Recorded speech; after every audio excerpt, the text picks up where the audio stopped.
সেই আদিকাল থেকেই মানুষ রহস্য ভালোবাসে। যে রহস্যের জন্ম সাহিত্যে, সিনেমায় কিংবা লোকগাথায়, তার চেয়ে অনেক বেশি আবেদন সেই ভয়ের যা ফুটে ওঠে খবরের কাগজের পাতায়। কেননা খবরের কাগজে যা থাকে তা ফ্যাক্ট, তাই সত্যির আঁচে আরও গনগনে হয়ে ওঠে রহস্যের বুনট। কোনো বানানো গল্প নয়, একেবারে আঁখো দেখা হাল পাঠককে আরও বেশি শিরশিরে অভিজ্ঞতার ভিতরে টেনে নিয়ে যায়। শুভায়নের আজকের পর্বে ঠিক এমনই এক রহস্যময় ঘটনার কথা আপনাদের শোনাব। সালটা 1989। উইকলি ওয়ার্ল্ড নিউজের পাতাজোড়া একটা খবরে চোখ আটকে গিয়েছিল সকলের। বাকি আর সব খবর মুহূর্তে ফিকে হয়ে গিয়েছিল। এও কি সম্ভব? 1954 সালে হারিয়ে যাওয়া বিমান নাকি ফিরে এসেছে 35 বছর পরে। বিমানের ভেতরে সব মানুষ ততদিনে হয়ে গিয়েছে কঙ্কাল। সেই মৃতদের নিয়েই এতদিন ধরে আকাশে ঘুরে বেড়িয়েছিল বিমানটি। এমন খবর যে সকলের মাথা ঘুরিয়ে দেবে তা আলাদা করে বলে দেওয়ার অপেক্ষা রাখে না।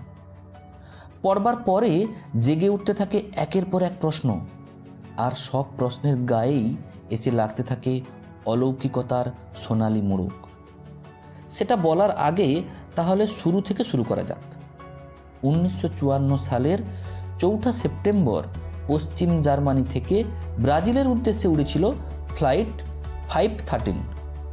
পোর্তো আলেগ্রেতে পৌঁছতে তার সময় লাগার কথা 18 ঘন্টা। কিন্তু আটলান্টিক সাগরের উপর দিয়ে উড়িয়ে যাওয়ার সময় আচমকাই সব যোগাযোগ ছিন্ন হয়ে গেল। অনেক চেষ্টা করেও কোনো খোঁজ মিলল না। এমন ঘটনা অবশ্য বিরল নয়, বহু ক্ষেত্রেই দুর্ঘটনার সময় এমন ঘটে থাকে। সকলেই ধরে নিলেন বিমানটি ভেঙে পড়েছে মাঝ সমুদ্রে। বহু অনুসন্ধানকারী দলই এলাকা চষে ফেলল, কিন্তু ফ্লাইট 513-এর চিহ্নটুকু মিলল না। ক্রমে সময় গড়ালো, সকলের স্মৃতি থেকে মুছে গেল দুর্ঘটনার স্মৃতি। বছর দুয়েক পরে ব্যবসায় পাততাড়ি গোটালো সান্তিয়াগো এয়ারলাইন্স।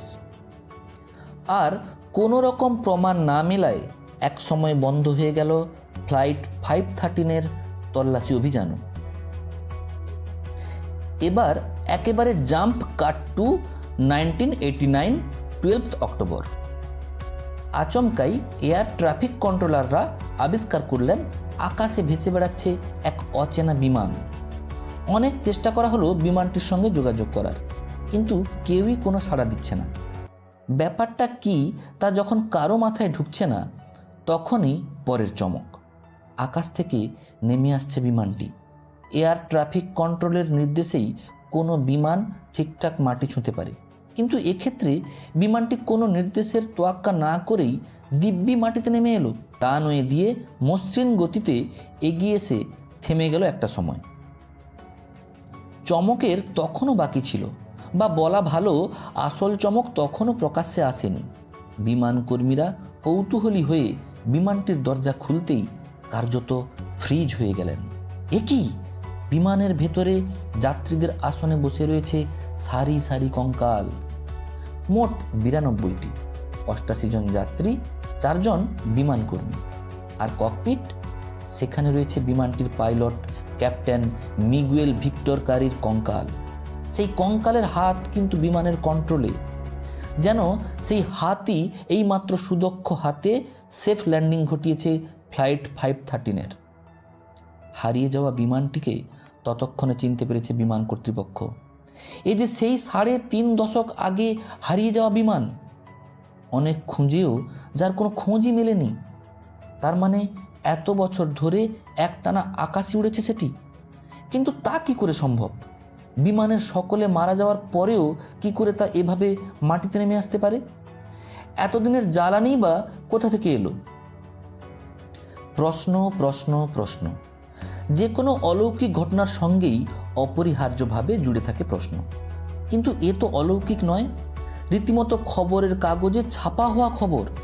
আর এখানেই কাহানি মে টুইস্ট। প্রকাশিত এই খবর নিয়ে সাড়া পড়ে গেলেও তা ছিল একেবারেই বানানো গল্প, বলা ভালো আষাঢ়ে গপ্প। স্রেফ ধাপ্পাবাজি। আসলে উইকলি ওয়ার্ল্ড নিউজ যাতে ট্যাবলয়েড, এর আগেও এমন আজগুবি খবর ছেপেছে তারা। উদ্দেশ্য একটাই, আর তা সহজেই অনুমেয়, বিক্রি বাড়ানো। তবে তা অবশ্য সহজে প্রমাণ করা যায়নি, কিন্তু এমন কিছু অকাট্য প্রমাণ মিলেছে যা নিয়ে একটু মাথা ঘামালেই পরিষ্কার হয়ে যায় এর মধ্যে সত্যতার লেশমাত্র নেই। কিন্তু সাধারণ মানুষ এসব প্রমাণের তোয়াক্কা করেন না। আর খোদ খবরের কাগজের ক্লিপিং যেখানে কঙ্কাল পাইলট আর ভুতুড়ে বিমানের সাক্ষ্য দিচ্ছে, সেখানে ব্যাপারটা যে জমে কুলপি হয়ে যাবে তা তো বলাই বাহুল্য। কেউ কেউ আবার অলৌকিকতা সরিয়ে রেখে কল্প বিজ্ঞানকে টেনে এনেছেন। তাদের মতে বিমানটা নাকি ওয়ার্ম হোল দিয়ে এক লাফে ৩৫ বছর পেরিয়ে গিয়েছিল। যাই হোক, আসল কথা হলো উইকলি ওয়ার্ল্ড নিউজ এমন আজগুবি খবর হামেশাই ছাপত। 1985 সালেও এমন গাঁজাখুরি খবর ছেপেছিল তারা। সেবারের নায়ক ফ্লাইট 914, সেটি নাকি নিরুদ্দেশ হওয়ার 37 বছর পর ফিরে আসে। প্রকৃতপক্ষে 1954 সালে ওই নামের কোনো বিমানেরই নিরুদ্দেশ হওয়ার খবর কেউই জানত না। এমন ঘটনা আদপেই ঘটেনি।